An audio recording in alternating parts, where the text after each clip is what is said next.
सबको जय यीशु की। प्रभु यीशु क्रिस्त में प्यारे भाइयों बहनों, नव जीवन का संदेश इस शीर्षक के अंतर्गत प्रतिदिन का ईश्वर का जीवंत वचनों को सुनने के लिए, समझने के लिए, उन वचनों को ग्रहण करते हुए उन वचनों के अनुसार जीवन बिताने की शक्ति, सामर्थ्य, कृपा, अनुग्रह मांगते हुए एक सुंदर आदर्श क्रिस्तीय जीवन बिताने की विशेष कृपा मांगने के लिए मैं आप सभी लोगों का हार्दिक स्वागत करता हूं। आज जुलाई की 8 तारीख है, मंगलवार का दिन है और आज के दिन में मनन चिंतन करने के लिए हम सबों को विषय दिया है संत मत्ती के द्वारा रचित सुसमाचार अध्याय 9 पद संख्या 32 से 38 का प्रसंग है। इस प्रसंग के अंतर्गत मुख्य रूप से हम देखते हैं और समझने की चेष्टा करें कि समस्या के बीच में समाधान बनकर प्रभु यीशु मसीह हमारे साथ हैं। जब हम अपनी समस्याओं को लेकर प्रभु के पास जाते हैं, प्रभु हमारे समस्याओं का समाधान देते हैं और इस प्रकार से प्रभु हम सबों के उस परेशानियों को, कष्टों को, पीड़ाओं को दूर करते हुए हमें बहुतायत का जीवन प्रदान करते हैं।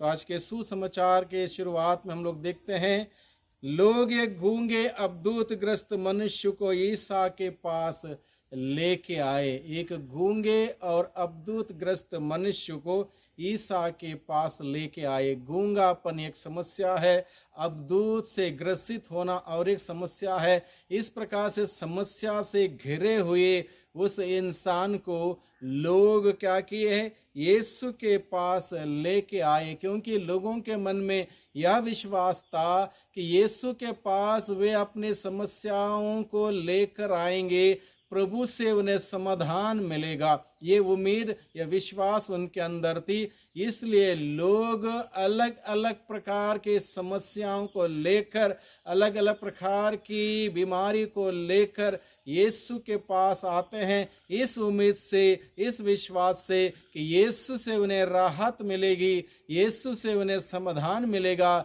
यीशु से उन्हें शांति मिलेगी, यीशु से उन्हें आशीष और बरकत मिलेगी। और निश्चित रूप से यीशु से उन्हें आशीष और बरकत मिली। इसलिए जब लोगों ने विश्वास किया और प्रभु के पास अपनी समस्या लाई, प्रभु ने उन सभी लोगों को चंगा किया, उनके बोझ को हल्का किया, उन्हें शांति और आनंद से भर दिया, क्योंकि प्रभु का यही वादा है, तुम सबके सब बोझ से दबे हुए लोगों, तुम सबके सब जो थक गए हो, मेरे पास आओ, मैं तुम्हें विश्राम दूंगा। ये वादा है प्रभु यीशु का और प्रभु यीशु इस वादे को निभाता है। यदि मैं अपने बोझ को, अपनी थकावट को, अपनी बीमारी को, अपने परेशानियों को लेकर प्रभु के पास जाऊं और प्रभु पर भरोसा रखूं, विश्वास रखूं, प्रभु निश्चित रूप से अपने वादे के मुताबिक मेरी समस्या का समाधान देगा, मेरी बीमारी चंगा करेगा। और इस प्रकार से यीशु ने उसे चंगा किया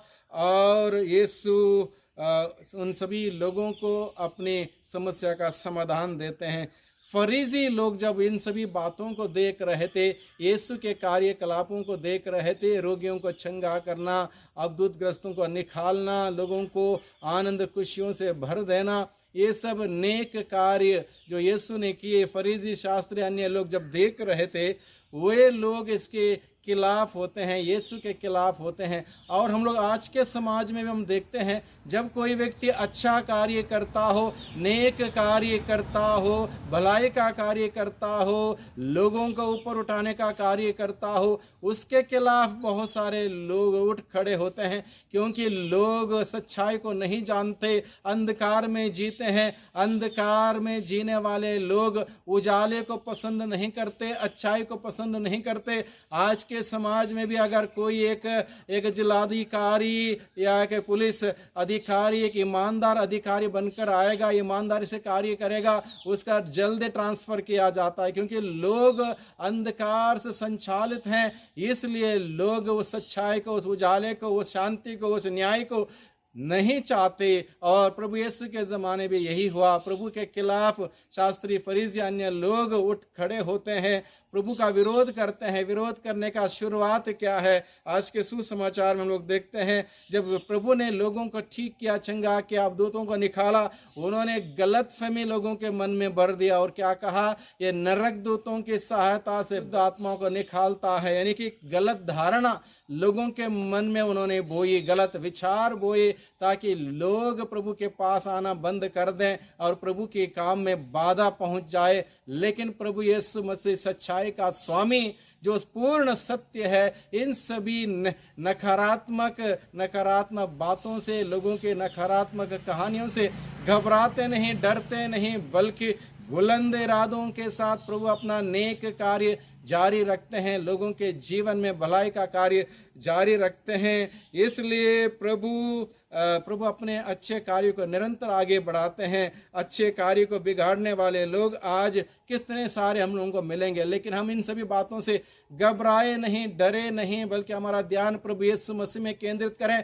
प्रभु ने ऐसे सिचुएशन में किस प्रकार से अपने आप को संभाला और उस भलाई का कार्य को आगे जारी रखा, इस बात को हम लोग सीखें। हम भी उसी प्रकार का कार्य करें। लेकिन ईसा अपना प्रचार प्रसार का कार्य करते जाते हैं, रुकते नहीं हैं। अपनी तमाम प्रकार की बाधाओं के बावजूद प्रभु रुकते नहीं, बल्कि बुलंद इरादों से आगे बढ़ते हैं। लोगों का ओपिनियन कुछ भी अलग अलग हो सकता है, इस ओपिनियन से हम ना जिएं, लोगों के विचारधारा पर ना जिएं, हम प्रभु के वचनों के अनुसार जिएं। Let us live by the word, not by the world. Let people say anything about us, let us not bother about that. Let us see what the word of God says, what is God's will. Let us do that. इस प्रकार से ईसा को लोगों को देखकर तरस आता है और प्रभु यीशु मसीह भलाई का कार्य जारी रखते हैं, लोगों के जीवन में आशीष और बरकतें बरसाते हैं। Jesus maintains his nature of kindness. लगातार प्रभु उस दया का भाव प्रभु लोगों के प्रति बरकरार रखते हैं। ईशा शिक्षा देते हैं, लोगों को शिक्षित करते हैं, लोगों को सुसमाचार सुनाते हैं, बीमार लोगों को चंगा करते हैं। इस प्रकार से अपने हीलिंग मिनिस्ट्री, टीचिंग मिनिस्ट्री और अवधूतों को छुटकारा देते हुए डिलीवरेंस मिनिस्ट्री प्रभु जारी रखते हैं। और हम सबों को भी प्रभु इसी कार्य के लिए बुलाता है, चुनता है। इसलिए भाइयों बहनों, हम प्रभु यीशु पर अपना ध्यान केंद्रित करें, प्रभु के वचनों को ग्रहण करें, वचनों से सामर्थ्य पाएं। विश्वास के द्वारा हम अपने जीवन को, आध्यात्मिक जीवन को और बुलंद करें, मजबूत करें और प्रभु की सेवा में लगे रहें। भले हमारा विरोध होगा, कोई बात नहीं, हम प्रभु के सामने अपने जीवन को सही सलामत रखें,